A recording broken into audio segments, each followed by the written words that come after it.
Lecture 15 ઇબાદત. ઇબાદત એ રૂહની કસરત છે.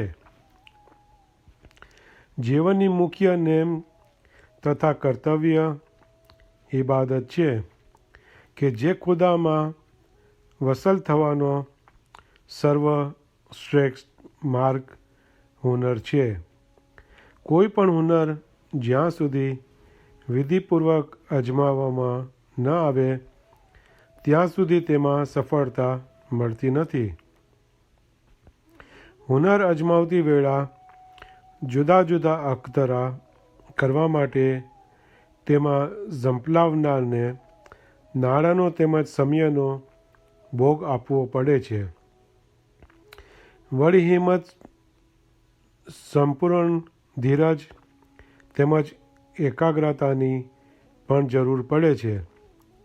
આ રીતે હુનર અજમાવનાર જેમ જેમ પોતે અખતરા કરતો જશે તેમ તેમ તેમાં તે પાવરદો થતો જશે અને એમ કરતાં કરતાં જ્યારે એ હુનર અખતરો વિધિસર થશે ત્યારે ધારેલો ફાયદો મળવા પામશે.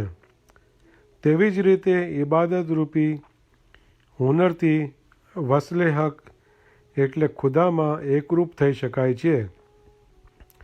આવો અત્યંત બારીક હુનર અજમાવતા પહેલાં રાહબર કામિલ મુર્શિદની ખાસ જરૂર પડે છે. એટલું જ નહીં પણ આ હુનર શીખવા માટે બુલંદ હિંમત, અખૂટ ધીરજ તેમજ નિખાલસપણાની સંપૂર્ણ જરૂર છે. કારણ કે જીવ કે જે લોહી, માંસ અને હાડકાના પિંજરમાં બંદીવાન હાલતમાં રહેલો છે તેમાંથી આઝાદી મેળવીને પોતાની અસલિયત એટલે નૂરમાં એકરૂપ બની જવું એ જીવની હાલતનો અસાધારણ પલટો છે. ઇન્સાન જેવી ભાવના રાખે છે તેવી તેની હાલત બને છે અને એવો કુદરતનો નિયમ જ છે. કહેવતમાં પણ છે કે મતિ તેવી ગતિ.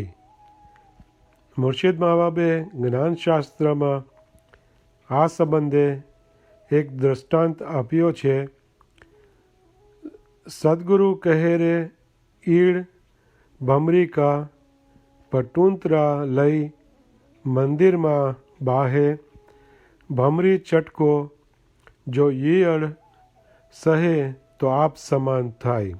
અર્થાત ભમરો ઈયળને વખતો વખત ચટકો મારે છે જેથી ઈયળ નિરંતર ભમરાના જ વિચારમાં ખ્યાલમાં રહે છે. પરિણામે ઈયળનું સ્વરૂપ બદલી જાય છે એટલે કે જમીન પર સબડનારી ઈળને પાંખો આવે છે અને ઈળ મટીને ભમરા રૂપમાં આવે છે. વિચાર એ દિલનું પ્રતિબિંબ છે. વિચાર જ જીવનનો પલટો કરે છે.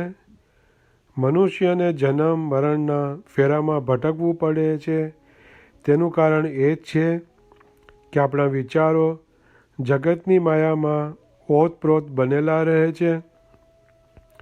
ઇબાદતમાં માણસ બેઠેલ હોય છતાં પણ તે જગતના વિચાર તરંગમાં રચ્યો પચ્યો રહે છે. જગતની મોહિનીના વિચારો દિલમાંથી ઉત્પન્ન થાય એ જ ભવસાગર છે. જગતની માયાવી તૃષ્ણા જો દિલમાંથી નીકળી જાય એટલે દિલ તૃષ્ણા રહિત નિર્મળ બની જાય તો આ ભવસાગરમાં તેને ફરી ભટકવું પડતું નથી. દિલને તૃષ્ણા રહિત બનાવવું એ શરૂઆતમાં તો બહુ મુશ્કેલ છે. કારણ કે મનનો એવો સ્વભાવ છે કે જે ચીજ પર એ મોહિત બન્યો હોય તેથી વિશેષ સુંદર સુખાકારી ચીજ તેને ન મળે ત્યાં સુધી તે ચીજને ત્યજી દેતો નથી.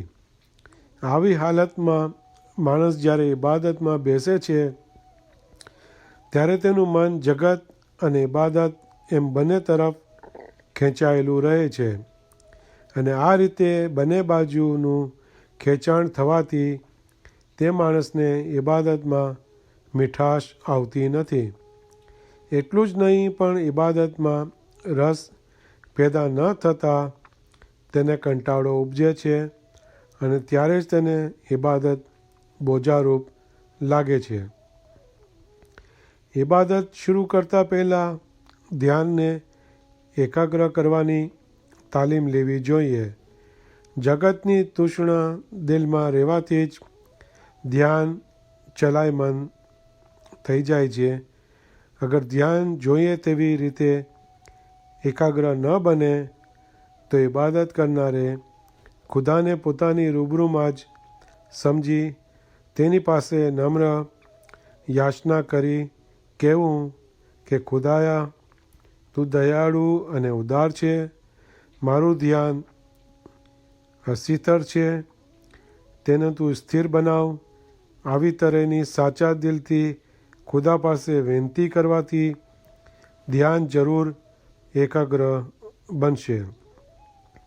છતાં પણ ક્યારેક વળી ધ્યાન ચલાયમાન થઈ જાય તો તેને ફરી કાળજીપૂર્વક કબજામાં લઈ ઝિકરમાં સ્થિર કરવું.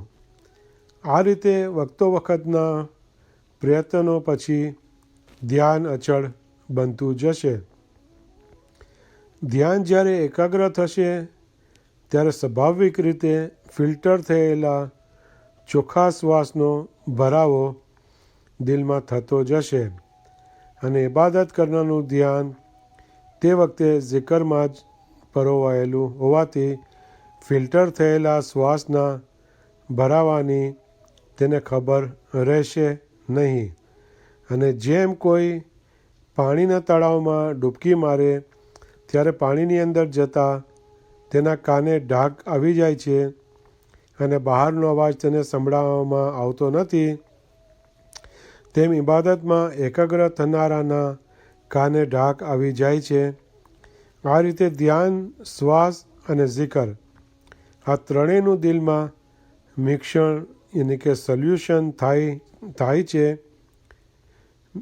આ ત્રણેયનું દિલમાં મિશ્રણ સોલ્યુશન થાય છે ત્યારે ઝિકર પ્રેમ સ્વરૂપ હોવાથી તેની તાસીર શ્વાસમાં પ્રવેશ થાય છે અને પરિણામે તેનો શ્વાસ પ્રેમભર્યો, મીઠાશવાળો બને છે. જે માટે મુર્શિદ મા બાપે જ્ઞાન શરીફમાં ફરમાવ્યું છે કે પવન પ્રેમી સાચ હૈ, તેનું લક્ષ્ય યાની કે ઝિકર સદગુરુ દિલ વશે, તે ભાગ્યે પ્રેમે આવી મળે, તિમિર દેહીના તો ટળે. ઇબાદતની અસર બે પ્રકારે તેમજ બે સ્થળે જાહેર થાય છે. ઇબાદતથી દિલમાં ઇશ્કની મીઠાશ પ્રગટ થાય છે અને જે મીઠાશ લોહીમાં ભળે છે, લોહી આખા શરીરમાં ફરતું હોવાથી તેમાં ભળેલા ઇશ્કના પાવરની તાસીર આખા શરીરમાં ફેલાય છે અને શરીરના રોમે રોમમાં પ્રેમના મીઠાશનો અનુભવ થાય છે અને ત્યારે દિલ રહેલ કડવાશ યાની કે પાપી તાસીરો કે જેથી દિલમાં અશાંતિ, ખારાશ રહેતી હતી તે શાંત, સુખમય અને મીઠાશ ભરેલી બની જાય છે. આ હાલત સંબંધે મુર્શિદ મા બાપે જ્ઞાન શરીફમાં ફરમાવ્યું છે કે ખારા રે સાગર શાહના મીરડા હોય છે, શાહ મોરો એસી તે રચની રચાવે. ઇબાદતમાં બીજા પ્રકારની તાસીર પેશાનીમાં પ્રગટ થાય છે કે જે નૂરાની તાસીર હોય છે. ઇબાદત કરનારને શરૂઆતમાં વીજળી જેવા ચમકારા દેખાવામાં આવે છે ત્યાં જ અટકી ન રહેતા તેની એકાગ્રતામાં જો તે અચળ રહે છે તો ચંદ્ર અને સૂર્ય દેખાવમાં આવે છે કે જે જગતના ચંદ્ર સૂર્ય કરતાં અનંત અક્ષરક મોહક અને નૂરના તજલા રૂપે પ્રકાશમાન હોય છે અને એ નૂરના તજલા પ્રગટ થઈને પાછા અદૃશ્ય થાય છે. પીર મુર્શિદે જ્ઞાન શરીફમાં આ બારામાં ફરમાવ્યું છે કે ભમર ગુફા યાની કે પેશાની ઉપર દેખતો ભાઈ કહો કેસા ગુણ હોય, જગમગ જ્યોત જલ હલે અને વસ્તુ નિરાતી સોય.